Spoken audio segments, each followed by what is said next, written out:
نحمده ونستعينه ونعوذ بالله من شرور أنفسنا ومن سيئات أعمالنا من يهد الله فلا مضل له ومن يضلل فلا هادي له وأشهد أن لا إله إلا الله وحده لا شريك له وأشهد أن محمدا عبده ورسوله الذي أرسل رسوله بالهدى ودين الحق ليظهره على دين كله ولو كره الكافرون ولو كره المشركون. يا أيها الذين آمنوا اتقوا الله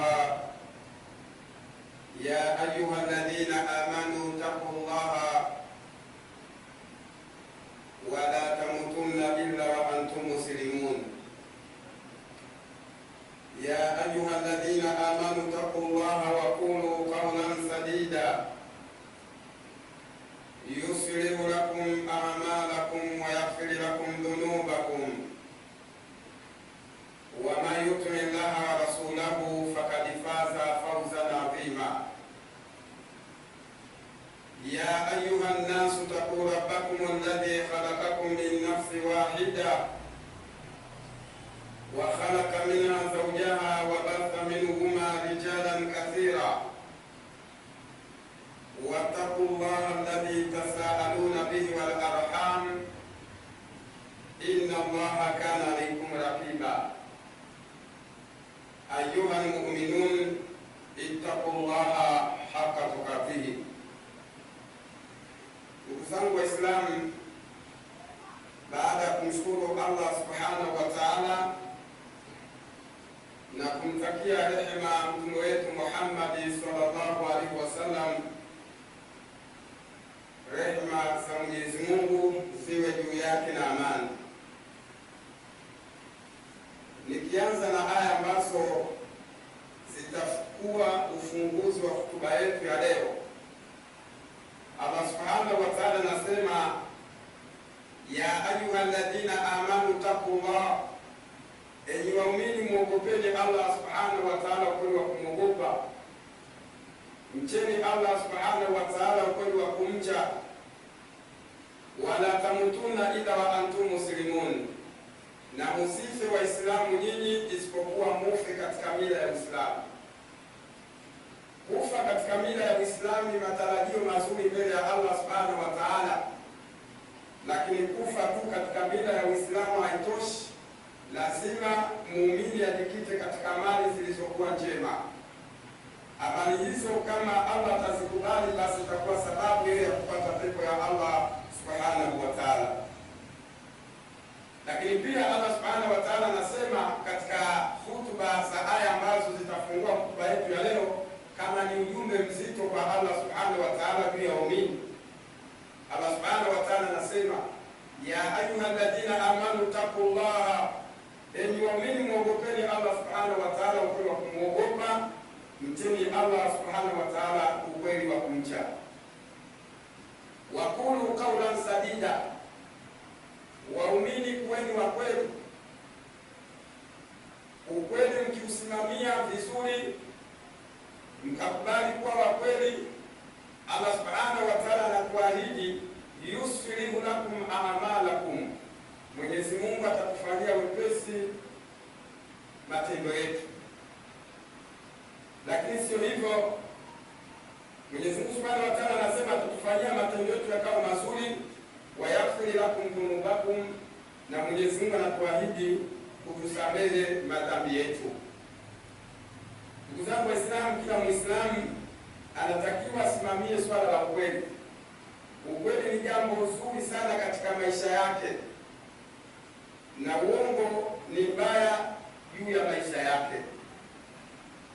Kama tajiri kuwa muongo, maana yake kwamba Mwenyezi Mungu hatomfanyia matendo yake akawa mazuri katika dunia.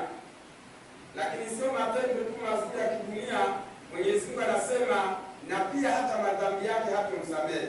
Ndio maana Allah anakuambieni kuweni wa kweli, niwafanyie matendo yenu ya kidunia yakawa mepesi, lakini pia niwasamehe madhambi yenu kutokana na ukweli wenu.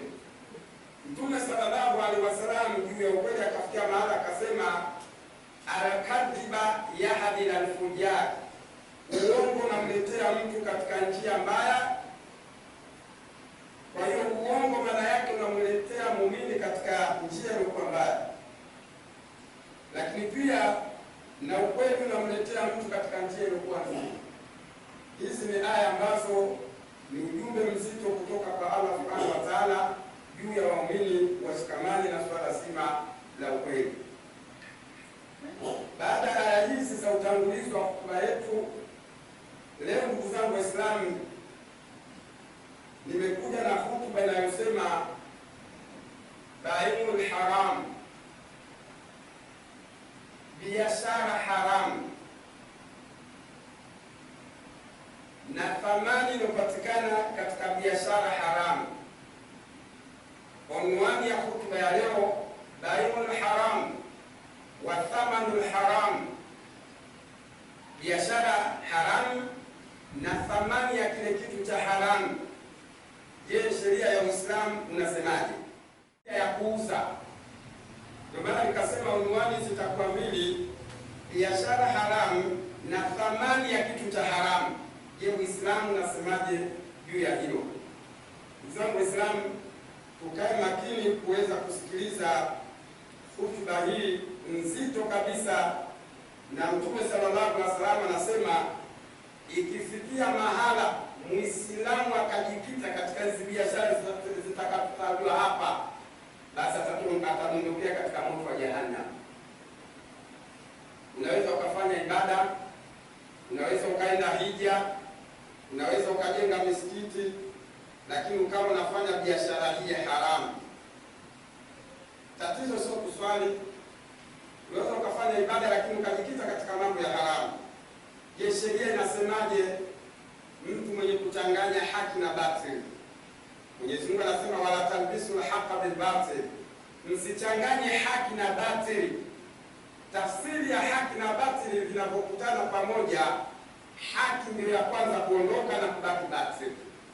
Kwa maana hiyo kwamba Muislamu unapochanganya mambo mawili kwa wakati mmoja, kati ya haki na batili, basi ujue kwamba utabaki na batili, haki itatoweka.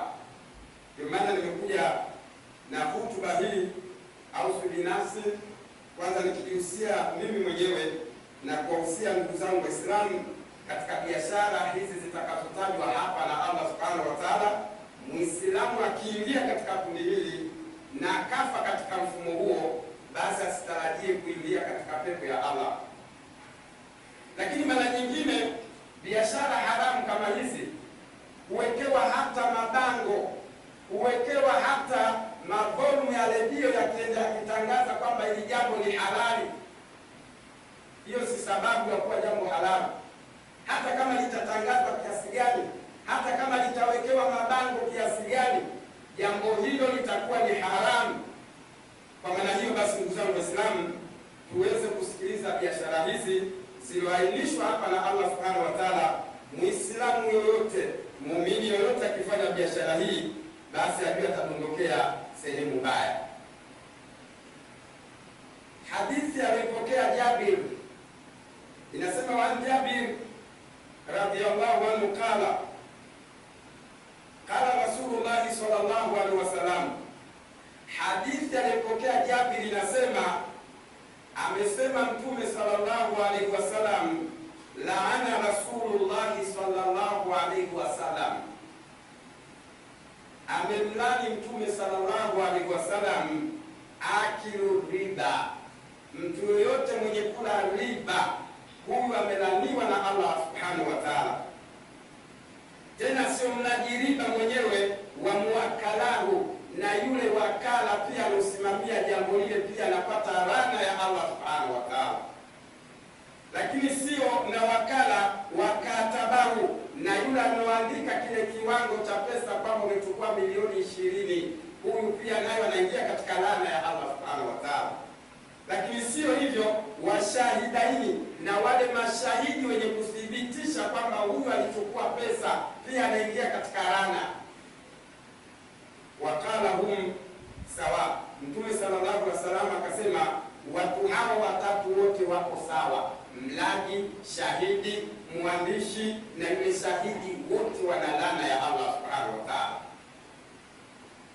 Ndugu zangu Waislamu, tukisimamia katika biashara ya riba, leo biashara ya riba imefikia mahala kuwekewa mfumo na kuonekana biashara hii ni halali. Kama nilivyosema, hata kama yatawekwa mabango mji mzima ikatangaza riba ni halali, riba ni haramu, kwa maana hiyo basi hii biashara haimfai Muislamu na muumini kuingia katika biashara hii. Atakapoingia katika biashara hii, basi ajue laana ya Allah itakuwa juu yake. Na unaweza ukashangaa nini maana laana? Unaweza ukashangaa laana maana yake ni nini?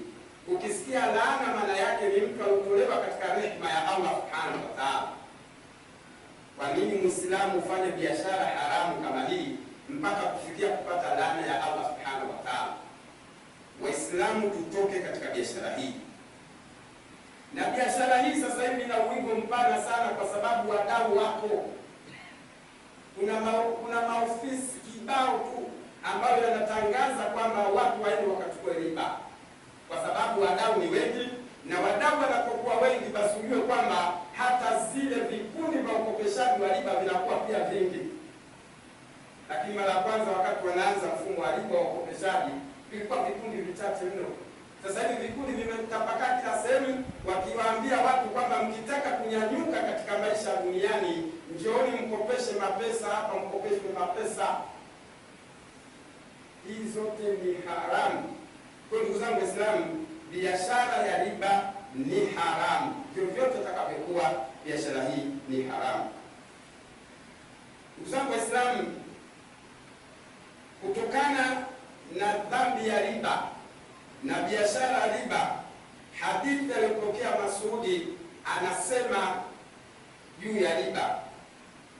Wani Ibn Mas'ud amepokea hadithi kutoka kwa Mtume sallallahu alaihi wasallam, kala Rasulullah sallallahu alaihi wasallam, Mtume sallallahu alaihi wasallam akaelezea juu ya madhara ya riba na uharamu wa riba.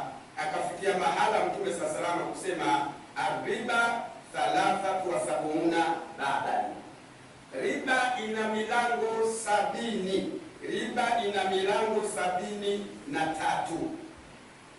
Katika milango 73, aisaruha, mlango mwepesi katika hiyo milango 73, mithlu an yankiha rajulu ummahu, sawa sawa na mtu kumwingilia mama yake mzazi. Alafu yale madhambi sasa ndio yaandikwe, ndio anasema hayo ni madhambi mepesi.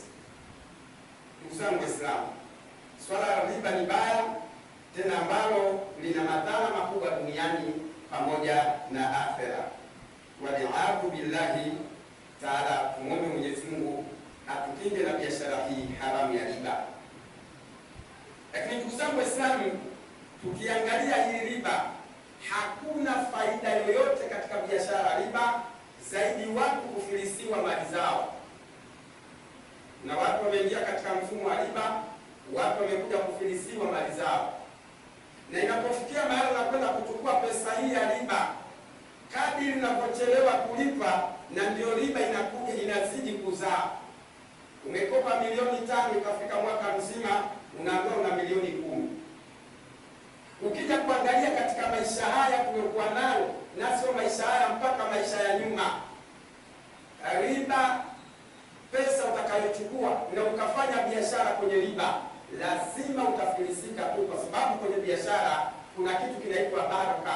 Mwenyezi Mungu Subhanahu wa Ta'ala katika biashara riba anatoa baraka.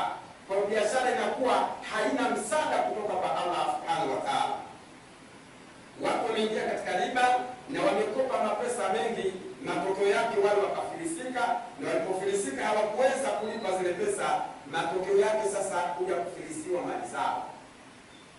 Lakini pia moja katika njia ambayo mbaya mno, yule anayochukua anayokuita kuja kukopa riba, anakwambia lete kitu cha thamani, kwa sababu ana 90% hauwezi ukalipa ile pesa, anakwambia nipe hati ya nyumba, basi aje kuchukua mali yako. mpaka tunaposema hivi biashara riba imewafanya watu kuwa maskini. Wengine wameuza majumba yao thamani ndogo mno, na wengine wametolewa katika majumba yao kwa kutokulipa pesa hizo, na mpaka hivi sasa wanaishi katika maisha ya mabaya. Ndugu zangu Waislamu, jambo losema Allah Subhanahu wa Ta'ala tukilifuata basi tujue tutapata madhara duniani na akhera. Ndugu zangu Waislamu, katika swala la riba huandaliwa hata shule, wakija watu kuja kufundisha jinsi ya uchukuaji wa riba na jinsi ya ufanyaji biashara wa riba. Anapokuja mwalimu wa kufundisha biashara riba, utakopaje na utafanyaje biashara, kuletwa mwanamke tena mlembo mno kuja kufundisha ile biashara. Anafundisha akiwa na maneno matamu, akikujazeni nyinyi kwa kuongopea ili mwende mkachukue ile pesa ili muje kufilisika. Lakini ukishindwa kulipa, yule mwanamke umuoni tena anakuja bounce kuja kudai ile pesa. Ndugu yangu Muislamu, biashara riba itakuwa ni haramu, lakini pia tujue haina mafanikio duniani na akhera. Ndugu zangu Waislamu, Mwenyezi Mungu Subhanahu wa Ta'ala katika swala la riba amelielezea katika Qur'ani sura Al-Baqara 275. Mwenyezi Mungu Subhanahu wa Ta'ala anasema, alladhina ya'kuluna riba la yakumuna illa kama yakumu alladhi yatakhabbathu shaytan. Mtu yeyote atakayekula riba au atakayefanya biashara ya riba hatoweza kufanikiwa isipokuwa tu yeye atakuwa amesimamiwa na shetani. Ndugu yangu Waislamu, swala la riba kama nilivyosema hadithi ya kwanza, na pia nathibitisha swala ya maneno ya Allah 275 kwamba Mwenyezi Mungu anaahidi kwamba yoyote atakayechukua biashara ya riba basi hatofanikiwa katika biashara yake, zaidi tu ya kupata hasara katika biashara yake. Wakati Mwenyezi Mungu Subhanahu wa Ta'ala anakataza biashara ya riba, kalu wakasema watu, innama al-bayu mithlu riba, biashara yote ni riba. Mwenyezi Mungu anakataza riba, wanakuja watu wanahoji sasa, kwenye biashara kote kuna riba. Mwenyezi Mungu Subhanahu wa Ta'ala akajibu hilo akasema, wa ahalla Allahu al-bay'a, Mwenyezi Mungu amehalalisha wa ahalla Allahu al-bay'a, Mwenyezi Mungu Subhanahu wa Ta'ala amehalalisha biashara, wa harrama riba, na ameharamisha riba. Mwenyezi Mungu anasema, faman ja'ahu maw'idhatun min rabbih, yoyote yule atakayesikia maneno haya kwamba riba ni haramu na akaacha, basi Mwenyezi Mungu Subhanahu wa Ta'ala anasema mtu huyo atakuwa amefaulu mbele ya Allah Subhanahu wa Ta'ala. Lakini yule ambaye ameyasikia maneno haya na akaendelea kufanya biashara ya riba, basi mtu huyu faulaika ashabun nari hum fiha khalidun, mtu huyu ataishi motoni milele kwa milele. Ndugu zangu Waislamu, leo tukiangalia biashara ya riba ni haramu na inamtoa mtu katika rehema za Allah. Tujiulize mimi na wewe, wakati wote tuko msikitini tunafanya ibada, lengo na madhumuni tupate radhi ya Allah Subhanahu wa Ta'ala. Je, dhambi hii ndugu yangu umetakasika nayo? Dhambi hii ya biashara ya riba haupo? Au wewe ndio mfuasi wa biashara ya riba? Na kama unafanya biashara ya riba hii, unategemea nini mbele ya Allah Subhanahu wa Ta'ala?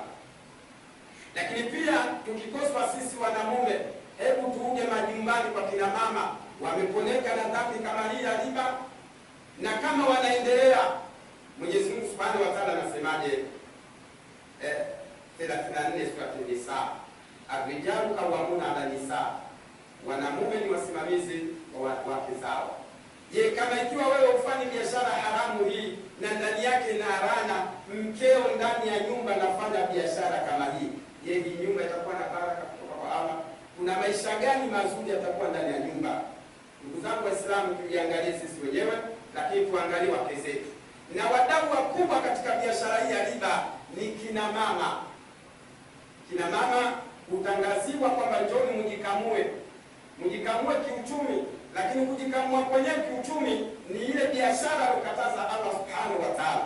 Je, wake zetu wamepona kwa hili? Na kama hawajapona wake zetu, sisi tunaonekana msikitini khamsu salawat, tunafanya ibada, wake zetu wameingia katika biashara ya riba, je, itakuwaje mbele ya Allah?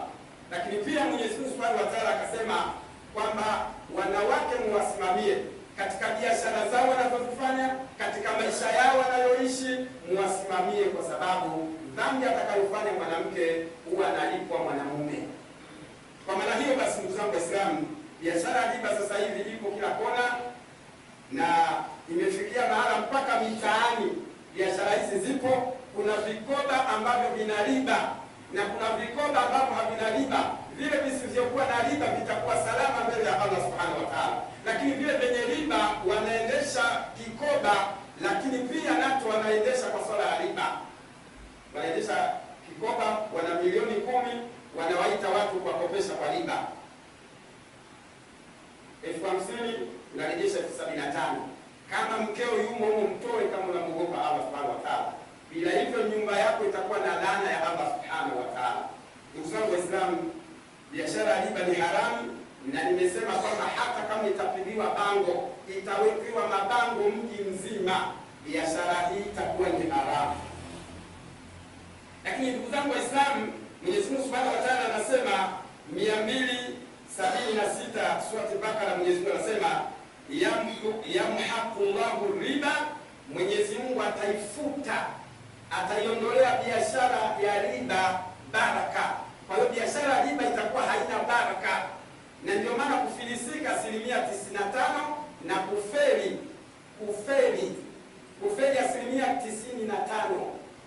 Kwa ndugu zangu Waislamu, Mwenyezi Mungu Subhanahu wa Ta'ala anafuta katika baraka katika biashara ya riba, wa yuribi sadakat, na huweka baraka katika biashara ambayo inaongozwa kikanuni ya sheria ya Allah isiyokuwa na riba. Ndugu zangu Waislamu, katika swala la riba leo ndio imekuwa maisha yetu. Tunalala kwenye riba na tunamkia kwenye riba.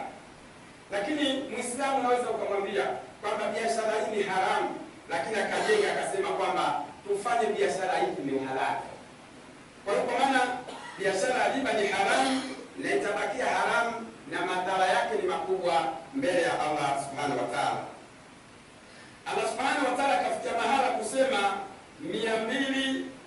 279, akaeleza Allah Subhanahu wa Ta'ala, fa in lam tafalu, ikiwa hawakuacha kuendelea na biashara ya riba, fa adhanu biharbi min Allah, hawa watu wanaoendeleza riba basi wametangaza mapambano na Allah Subhanahu wa Ta'ala. Ndugu zangu Waislamu, mimi na wewe tuna uwezo wa kupambana na Allah?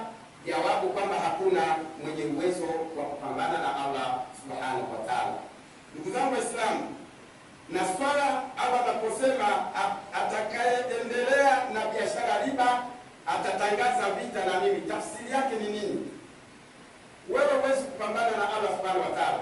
Kitakachotokea, mambo matatu yatakuja kwako, au zaidi ya matatu.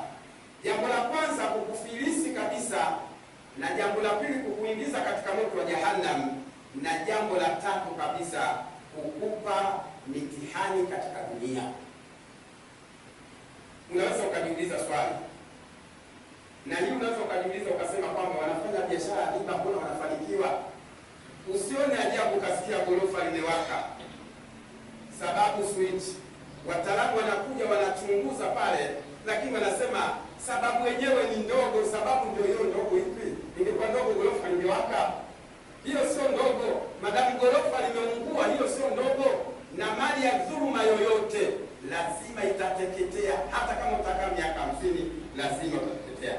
Lakini jambo la pili, unaweza ukamwona mtu ukasema kwamba yule hana shida, biashara riba anaendelesha na maisha yake ni mazuri na hana tatizo. Ndugu zangu Waislamu, hapa anachokifanya, anaweza akasaliti maradhi yakawa yana gharama kubwa kuliko pesa unayochukua. Na hili ndugu zangu linatokea. Mtu anasalitiwa maradhi mazito, anaweza kaambiwa apelekwe hospitali ya Muhimbili, lakini akaenda kule madokta wakashindwa, akaambiwa kwamba wewe unatakiwa ukatibiwe nje India. Sasa uliza kwamba kutoka hapa India una uwezo gani? Sasa pale ndio inafika mahala, kama ikiwa umeshindwa pale, unasema sasa hapa safari ya kaburini imefika. Ndugu zangu Waislamu, Allah anaposema kwamba atafuta kipato cha riba lakini pia kuna laana itatokea, basi Mwenyezi Mungu anaweza akakutesa katika maisha haya ya duniani. Kwa maana hivyo basi, kama nilivyosema, wadau wakubwa kina mama, japokuwa kina baba na wao pia wameingia. Mama wa Kiislamu, unanisikiliza vizuri mpaka hapo ulipofika. Kama umejikita katika kikola cha riba, toka haraka kama unamwogopa Allah subhanahu wa ta'ala. Lakini ukisema hili si tatizo, basi endelea, lakini ujue kwamba umetolewa katika rehema ya Allah subhanahu wa ta'ala. Ndugu zangu Waislamu, kama nilivyoelezea hotuba yangu, nataja biashara haramu. Hii ni riba, na kama riba tutoke mara moja kwa ajili ya kumwogopa Mwenyezi Mungu Subhanahu wa Ta'ala. Na tukiendelea, basi Mwenyezi Mungu anasema mmetangaza vita na Allah Subhanahu wa Ta'ala. Au binafsi najihusia mimi mwenyewe na kukuhusia ndugu yangu Muislamu, wewe hauko katika dhambi hiyo. Muangalie mkeo yumo au hayumo, na kama nakwambia nipo kwenye biashara hii ya ukoko, hebu mweke kwanza chini, muulize mke wangu, hiyo biashara unafanya unafanyaje? Kama akikwambia ina riba ndani yake, basi mwambie atoke mara moja kwa kumwogopa Allah Subhanahu wa Ta'ala. Ndugu zangu Waislamu, unaweza ukauliza kwamba riba ni nini? Riba ni ongezeko katika biashara. Maana riba maana yake tafsiri yake ni ongezeko katika biashara. Lakini aya ile imefasiriwa katika surati Al-Mutaffifin ili tujue riba ni nini kwanza. Riba tafsiri yake ni ziada kinachopatikana katika biashara, ndio maana riba. Lakini sasa unaweza ukajiuliza kwamba Muislamu leo anafanya biashara, je, ina maana apate msingi peke yake? Jawabu sio. Jawabu anajibu Allah Subhanahu wa Ta'ala katika sura Al-Mutaffifin.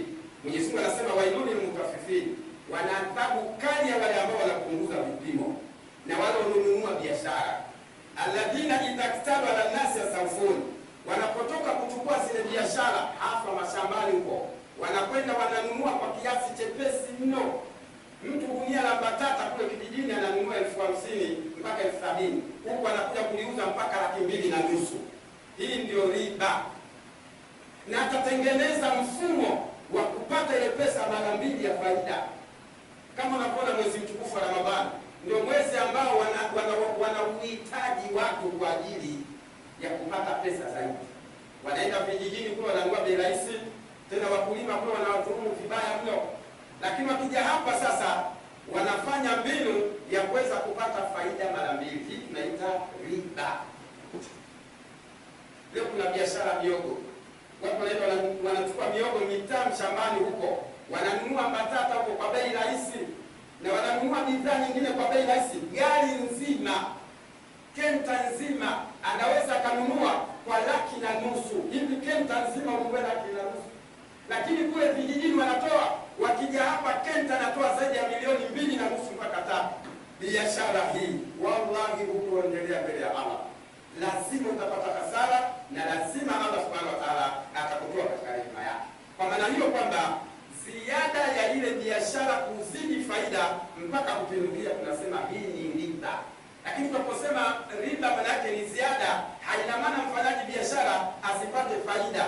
Faida isizidi. Sasa mwingine msingi 3,000,000, faida 2,500,000. Yaani hapa amechezea biashara mpaka imefika mahala imekuja mara 3 ya msingi. Hapa ndio natangaza wangapi na wangapi. Ameenda mara kwanza kuchukua biashara, akarudi akauza, mara pili akaja akauza, mara 3 gari kaingia mfereji na biashara imeishia. Mungu hatakuacha katika biashara dhulma.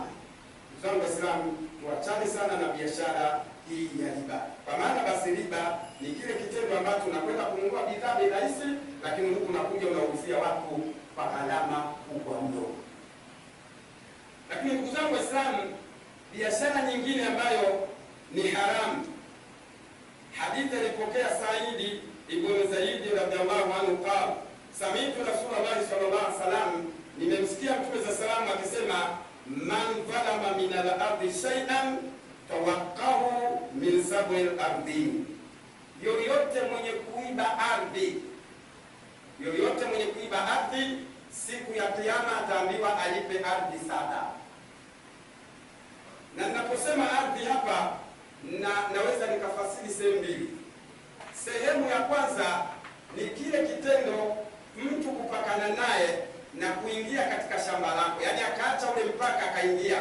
Na hili jambo limekuwa sugu hivi sasa. Watu wanachinjana kwa sababu ya ardhi, watu wanadhulumiana kwa sababu ya mpaka. Leo inafika mahali watu wanachinjana, watu wanagombana sehemu ambayo hata likichimbwa kaburi haitoshi, watu wanagombana kwa ajili ya ardhi. Ndugu zangu, jambo hili limekuwa ni gumu mno na lina madhara makubwa katika swala la kugombea ardhi. Jambo hili ni haramu na hukumu yake ni kubwa sana mbele ya Allah subhanahu wa ta'ala. Lakini hapa pia nitaingia katika mali za wakfu. Mali ya wakfu, na neno wakfu maana yake ni nini? Tafsiri ya wakfu maana yake ni mali ilikuwa inamilikiwa na mtu, lakini akaitoa mali ile kwa ajili ya Allah. Sasa mali inapotolewa kwa ajili ya Allah, mali hii hairudi tena kwa matumizi aina nyingine yoyote, itabaki kitumia kwa ajili ya Allah mpaka siku ya Kiyama. Watu wametoa wakfu, lakini inawezekana baba akatoa wakfu kwa ajili ya Allah, lakini watoto wakaja wakabadilisha wakachukua kwa ajili ya matumizi mengine. Hili jambo ni hatari kubwa na lina adhabu kubwa mbele ya Allah subhanahu wa ta'ala. Kwa maana hiyo basi, Waislamu tuwe makini pale inapotolewa wakfu, kwamba sehemu imetolewa kwa ajili ya Allah. Hii jambo linawahusu Waislamu wote, na wao wanatakiwa jambo hili walihamie na hiyo mali irudi mara moja, na tukiache na maana kwamba tumemdhulumu Allah subhanahu wa ta'ala. Kwa maana hiyo basi, mali zote zilizotolewa kwa ajili ya Allah, Waislamu wanatakiwa mali hizi wasimamie. Wakfu maana yake ni mali ilikuwa inamilikiwa na mtu, lakini mali hii ikawa imetolewa mali hii kwa ajili ya Allah, alafu mali hii ikarudishwa tena kwa matumizi mengine. Ambacho mali imetolewa wakfu, lakini mtu anakuja kufanya matumizi mengine yasiyokuwa ya Allah subhanahu wa ta'ala. Mfano kama hapa msikitini ikajengwa sehemu hii, lakini kujengwa sehemu hii akaja mtu kupangishwa, lakini si kwa ajili ya msikiti tu, kapangishwa kwa ajili ya hela kuchukua yeye. Hii ni haramu pia. Haitakiwi ile mali iliyouzwa, inatakiwa irudi katika nyumba ya Allah subhanahu wa ta'ala. Lakini pia inaweza katolewa mali halafu akajengewa mtu ndani ya kiwanja kile, wakasema eti mali hiyo ni yako. Hilo jambo hakuna katika jambo kama hilo. Hakuna kumrithisha mtu katika mali ya wakfu. Mali ya wakfu matumizi yake yatakuwa kwa ajili ya Allah subhanahu wa ta'ala. Na niseme kwa ajili ya Allah kama ni vipi? Msikiti unaweza ukajengwa, madrasa ndio sehemu zake zikajengwa, au mkajenga feremu kwa ajili ya kupata biashara, lakini pesa ile ikaja kwa ajili ya kuhami Uislamu, hapo ndio itakuwa sahihi. Kwa maana hiyo basi, hii biashara ya kudhulumu mali za Allah subhanahu wa ta'ala pia hii haitakiwi kisheria. Billahi minash shaitani rajim. Bismillahir rahmanir rahim. Alladhina ya'kuluna riba la yaqumuna illa kama yaqumu alladhi yatakhabbathu shaytanu minal mas. Dhalika bi annahum qalu innamal bay'u mithlu riba wa ahalla Allahu al-bay' wa harrama riba. Faman ja'ahu maw'izatun min rabbih falahu ma salafa amruhu ila Allah wa man 'ada fa ulaika ashabun nar hum fiha khalidun. Barakallahu li wa lakum bil Qur'anil 'azim wa nafa'ani wa iyyakum wa bil ayati wa dhikril hakim. Aqulu qawli hadha wa astaghfiruhu innahu huwal ghafurur rahim wa huwal barrur rahim. Nahmaduhu wa nasta'inuhu wa na'udhu billahi min shururi anfusina wa min sayyiati a'malina. Man yahdihillahu fala mudilla lahu wa man yudlil fala hadiya lahu. Wa ashhadu an la ilaha illallah wahdahu la sharika lahu wa ashhadu anna Muhammadan abduhu wa rasuluh. Na ndugu zangu Waislamu, bado tunaendelea katika mlango wetu wa biashara haramu. Katika hutuba ya kwanza tumeona kwamba biashara ya riba ni haramu. Vyovyote itakavyokuwa, biashara ya riba itakuwa ni haramu, na yoyote atakaendelea na biashara ya riba, basi Mtume sallallahu alaihi wasallam anasema mtu huyu atapata laana ya Allah, na kama atapata laana ya Allah, maana yake laana tafsiri yake ni mtu kutolewa katika rehema ya Allah subhanahu wa ta'ala. Lakini pia ndugu zangu Waislamu, tukaona pia utoaji wa mali wakfu. Mtu anapotoa katika mali kwa ajili ya Allah, kwanza hii mali yeye haimuhusu tena, haimuhusu, maana katika milki itakuwa haipo, lakini katika dini yeye atakuwepo, sababu yeye ni Muislamu. Atasimamia hii mali kama itadhulumiwa, kwa ajili ya kuitetea imani ili irudi katika mikono ya Allah subhanahu wa ta'ala.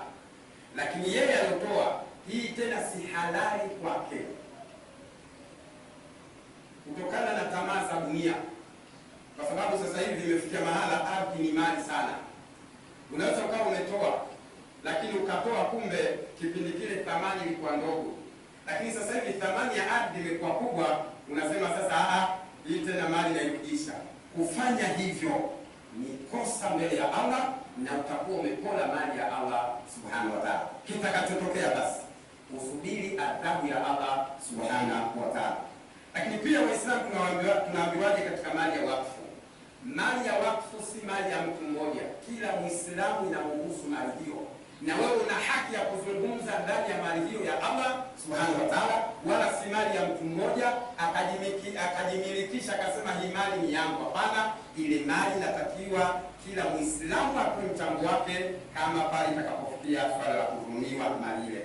Lakini swala la kumiliki mtu mali iliyotolewa kwa Allah kwa ajili ya Allah akajimilikisha yeye peke yake na kufanya kazi nyingine ambazo zisizokuwa na dini, basi hii ni hatari. Lakini pia uhalali wake ukoje katika matumizi? Mfano, kama atakuwa ni mtu anafanya kazi ya dini, akajengewa sehemu katika sehemu ile ya msikiti, akajengewa kwa ajili ya maisha, hapa inaruhusiwa kisheria, wala hakuna tatizo, kwa sababu matumizi ni yale yale. Lakini pia atakapowekwa hapa, akiondoka aondoke kama yeye, sio kwamba aseme hii ni nyumba yangu. Hapana, ile nyumba itabaki ni ya Allah subhanahu wa ta'ala. Kwa maana hiyo kwamba nilikuwa narekebisha juu ya hili. Lakini pia hata kama shekhe atakuwepo kama imamu, basi ana uwezo wa kujengewa pale na akakaa pale, lakini pale atakapoondoka ile mali aiache kama ilivyo, kwa sababu mali hii sio mali yake, bali yeye ameambiwa aweze kukaa tu pale. Kwa hiyo haya yote, ndugu zangu Waislamu, pia ni biashara, hizi ni haramu na hairuhusiwi kuuzwa. Mali ya wakfu hairuhusiwi kuuza, na ukiuza mali ya wakfu maana yake umefanya ni haramu, na kipato kitakachopatikana pia ni haramu. Kwa maana hiyo basi, mali ya wakfu haiuzwi, mali ya wakfu haimilikiwi mtu. Mali hii inabaki ni ya Allah, wasimamizi wa mali hii ni Waislamu wote. Lakini pia ndugu zangu Waislamu, jambo lingine katika biashara ya pombe, ndugu zangu Waislamu, hili nalo nitalieleza pia kiupana. Swala la pombe, hata kama litawekewa mabango mji mzima, sisi Waislamu tusiseme kuwepo mabango eti pombe ni halali, itabaki pombe ni haramu. Lakini pia nikizungumzia katika swala la pombe, pombe halali zile zinazolipiwa ushuru, hizi ni halali, lakini zile zinazouzwa uchochoroni wanasema hizi ni haramu, kwa sababu wanaopika hawalipi ushuru. Ukilipa ushuru, ukulipa ushuru, pombe hizi zote ni haramu. Kwa hiyo kwa maana basi, bia, tukisema bia ni pombe inanajishwa sana, na kufikia mahala wale wadau wakisema pombe hii inaongeza damu. Hakuna pombe inaongeza damu zaidi ya madhara tu. Na ukinywa sana pombe, ukikithirisha sana kunywa pombe, kitakachotokea pale, moja, maradhi ya sukari. Sukari inazalishwa na pombe. Leo nasema pombe inaongeza damu. Inaongeza damu wapi? Pombe ni haramu, na itakuwa ni haramu hata kama watapika watu maskini, pombe ni haramu tu. Kwa maana hiyo basi, swala la kufanya biashara pombe ni haramu, na kufanya sehemu ya kazi katika kiwanda cha pombe ni haramu. Unaweza ukakwepa katika kunywa, lakini ukawa muuzaji. Na wengi wameuliza maswali, shekhe, mimi mbona sinywi pombe lakini nafanya katika kiwanda cha pombe, hukumu yangu ni nini? Thamani ya pesa unakula ni haramu. Hunywi, lakini thamani ya pesa unapata ni haramu. Acha kazi hiyo, tafuta kazi nyingine. Sasa kwa sababu tauhidi hatuna, anasema shekhe, mimi nikiacha pale kazi nitapata wapi? Allah subhanahu wa ta'ala anasema yoyote yule atakayeona maisha yake yapo kwenye kazi ya pombe, Mwenyezi Mungu atamwekea hivyo maisha yake mpaka aondoka akhera. Lakini yote atakayesema hii ni haramu na acha, utapata kazi nyingine. Kwa maana hiyo basi, Kama unafanya kazi kwenye bia, kwenye kiwanda chochote cha pombe, acha mara moja, kwa sababu pale mchango wako unachangia kwa ajili ya kuzalisha haramu. Kwenye kunywa umekwepa, mbona kwenye kazi unazalisha, unawazalishia watu wanazidi kupata ulevi. Lakini kwenye ulevi si kunywa peke yake. Mtume Muhammad sallallahu alaihi wasallam akafikia mahali kusema alhamru umul kabair, pombe ndiyo mama wa madhambi yote. Ukilewa utataka kufanya zinaa, pombe inakushawishi ufanye zinaa. Ukilewa utawadhulumu familia yako, utakuwa uache chakula nyumbani. Ukilewa utajidhalilisha. Mtu mzima wanakuamini watu katika mtaa, wanakuamini watu katika kazi, unakuja kufanya mambo ya ajabu mpaka jamii na kudharau, kuonekana kwamba wewe hauna maana yote. Haya yote ni madhara ya pombe. Lakini pombe pia inafanya jambo moja ambalo la kuharibu mishipa. Unapokunywa pombe, mishipa fahamu inaharibika. Ndio maana mwanadamu mwenye akili zake timamu akishakunywa pombe, basi anaweza kuvua nguo mbele ya watu. Ubora wa pombe hapo uko wapi? Familia watu wapate mahitaji yao kwa sababu ya pombe. Pombe hapo faida iko wapi? Kwa hiyo kwa maana tunasema pombe haizalishi damu bali kuzalisha magonjwa. Kwa maana hiyo basi, pombe zinazopikwa viwandani, pombe zinazopikwa huko uchochoroni, zote hizi ni haramu. Na ndugu zangu Waislamu, katika swala la pombe, kama nilivyosema, hata kama litapigwa bango kiasi gani, pombe itabaki haramu. Ndugu zangu Waislamu, biashara nyingine ni biashara ya uuzaji wa mbwa. Mbwa kuuza ni haramu. Sasa awe mbwa kizungu, maana bwana mmoja aliuliza swali, sheke, mbwa haramu huyu wa koko hata wa kizungu wote ni haramu. Mbwa koko ndo nani na mbwa wa kizungu ndo nani? Wote si mbwa, au nasema huyu mbwa huyu si mbwa. Hawa wote ni haramu kuuza mbwa. Inachotakiwa mbwa atolewe bure, hata kama katoka Ulaya atolewe bure. Lakini pia unaweza ukamuuza mbwa, ile pesa ukala, umekula mbwa. Kwa hiyo iwe hivyo, wauza mbwa kama wapo. Na ndugu zangu Waislamu, lakini pia Mtume sallallahu akafikia mahali kusema, yoyote atakayefuga mbwa na mbwa yule hana mafunzo, akamfuga mbwa tu, kila siku thawabu zinafutwa kwenye akaunti yako ya funga kule, thawabu zimewekwa zinafutwa. Mbwa sio mnyama wa kumfuga pasi na mafunzo. Mbwa ana madhara makubwa mno. Katika wanyama ni hatari mbwa namba moja. Mbwa anapougua mchaa akimng'ata mtu, basi baada ya muda mfupi yule mwanadamu anaweka kama mbwa. Na akishafikia hatua hii, wataalamu wanasema huyu mtu kupona inakuwa ngumu sana. Lakini pia mbwa anaruhusiwa kufugwa ni yule mbwa mwenye mafunzo. Mbwa ni mnyama anafunzwa na anakubali kabisa. Ukimwambia acha, acha. Leo mbwa anahangaika na anakula mavi mitaani. Sasa huyu mbwa ikifikia mahala kimng'ata mtu, huyu mbwa kimng'ata mtu na ikaibainika kamng'ata mtu, chukua sheria za kihatua. Mchukulie sheria kwamba anafuga mbwa anang'ata, lakini kwa sababu tunavumiliana, huyu ni jirani yangu kafuga mbwa, basi msamehe. Sasa mtu anapomng'ata mbwa, kuna bakteria, wale bakteria wanapenda wanapanda kichwani, madhara yake ni makubwa mno. Na dozi yake ni kubwa mno ndugu zangu Waislamu. Leo watu wanafuga mbwa ovyo hapo inaong'ata watu. Sasa hukumu yake Mtume Muhammad anasema atakayefuga mbwa asiokuwa na mafunzo, thawabu zinafutwa. Mwenyezi Mungu Subhanahu wa Ta'ala pia kalielezea katika surati Al-Maida aya 4. Yasaluna kama uhilla lakum. Wanakuulizwa yeko umehalalishiwa. Qul uhilla lakum tayyibat. Wamehalalishiwa wanyama walikuwa wazuri, vyakula vilivyokuwa vizuri. Wama allamtu min al-jawarihi mukallimina tu'allimuhunna mimma allamakum. Na pia wamehalalishiwa wale wanyama wanaowafuga kama mbwa. Mbwa akienda kukamata mnyama aliyofunzwa, mbwa akikuletea yule mnyama, unakata ile sehemu aliyong'ata, basi unakula halali. Halali unachinja halali. Lakini aking'ata mara moja, aking'ata zaidi ya mara 3 mara 4, huyo nyama haruhusiwi kuliwa. Sisi leo tunachukua Mungu atufaili nyama na ng'ata zaidi ya mara 10, lakini unakuja unakula. Tusiwe na mambo ya uzungu. Maana sisi tumeathirika sana, kila mtu mzungu. Mswahili kwa leo inafikia mahali mtu anambeba mbwa. Mungu anambusu na yeye mbwa anambusu mtu. Haya mambo haya Mtume za salama amekataza, ni haramu. Unapofuga mbwa asisogee, Mungu asikuguse, kwa sababu mbwa ni najisi. Akifuatiwa na ndugu yake nguruwe. Hawa wote ni haramu. Kwa nini ule nguruwe? Kwa nini wanyama wengine hamna? Hawa wote wa najisi. Mtume Muhammad anasema hawa wote najisi. Lakini katika sheria ya ulaji wa wanyama ikatajwa katika surati Al-Maida kule mpaka surati Al-An'am. Wanyama wanaotakiwa kula wanatakiwa wawe na sifa mbili.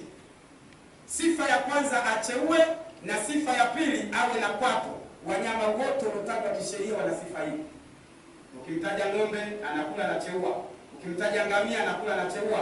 Ukimtaja mbuzi anakula na cheua. Na unaweza ukauliza jambo hili kwamba kucheua maana yake nini? Kucheua, mnyama anakula yale majani, lakini ikifika usiku anatafuna mpaka asubuhi. Ina maana kila alichokila anakitoa mdomoni, anatafuna mpaka kinakuwa laini. Huyu ndo anacheua. Kwa hiyo awe na sifa ya kucheua, alafu awe na kwato. Sasa muangalie nguruwe anacheua. Kwato anayo, sifa moja hana. Akila amekula hivyo hivyo, kucheua hawezi. Kwa hiyo nguruwe ni haramu. Na ndugu zangu Waislamu, na mnyama mwingine ambaye ni haramu, mnyama alikufa akajifia yeye mwenyewe kibudu, hairuhusiwi kuliwa. Lakini huko mbele ukienda ukimkuta mnyama amekufa, tunasema huyu halali, unachukua na kula, hili haramu. Lakini mnyama alionyongwa ni haramu. Huu ni mzoga, hauruhusiwi kuliwa. Mtume za salama anakataza kula mzoga, hairuhusiwi kula kabisa. Lakini pia jambo lingine, ndugu zangu Waislamu, al-maita, Mtume za salama ameruhusu kula mizoga miwili tu. Mzoga wa kwanza wal jarade, nzige, wa samaki na samaki. Samaki ukimkuta amekufa unatakiwa umle. Lakini hapa ni fasiri, kwa sababu hizi hadithi unaweza ukafasiri vibaya, watu wakapata madhara. So utotoroni umemkuta samaki labda katika kunguru kala. Hadithi hizi zitafsiriwe kitaalamu. Sio na tafsiri hadithi unavyotaka wewe. Samaki ukimkuta amefia kwenye mto au kwenye bahari, yule samaki wala hatu unachukua unakula, na nzige pia unachukua unakula. Lakini pia na damu ni haramu. Lakini damu gani iliyokuwa halali? Kuna damu haramu na damu halali kuliwa. Damu halali kula watihadu.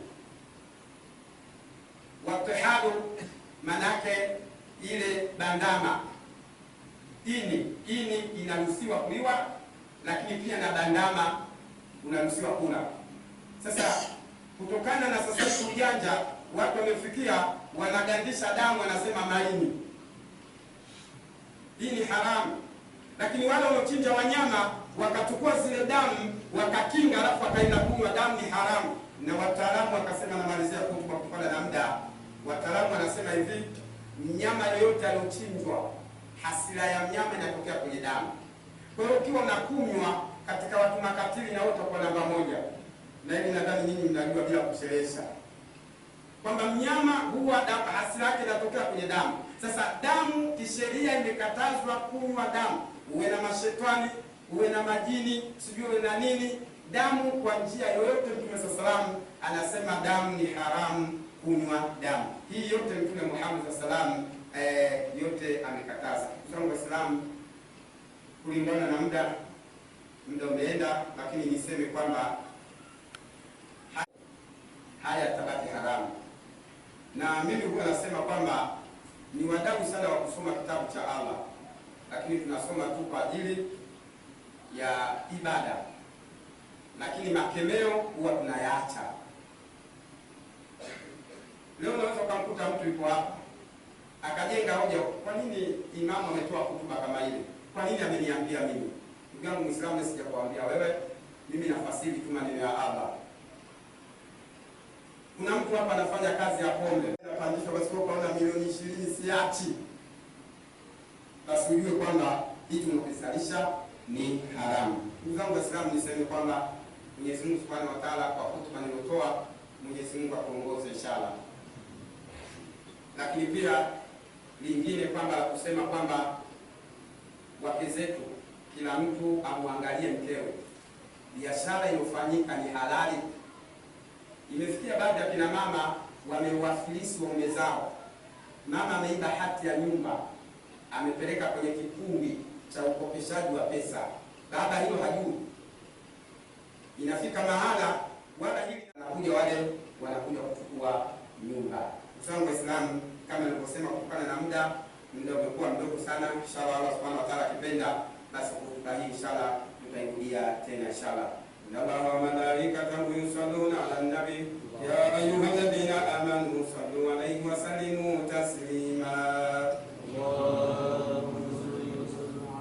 Allahumma salli 'ala Muhammad wa 'ala ali Muhammad kama sallaita 'ala Ibrahim wa 'ala ali Ibrahim wa barik 'ala Muhammad wa 'ala ali Muhammad fil alamin innaka Hamidum Majid.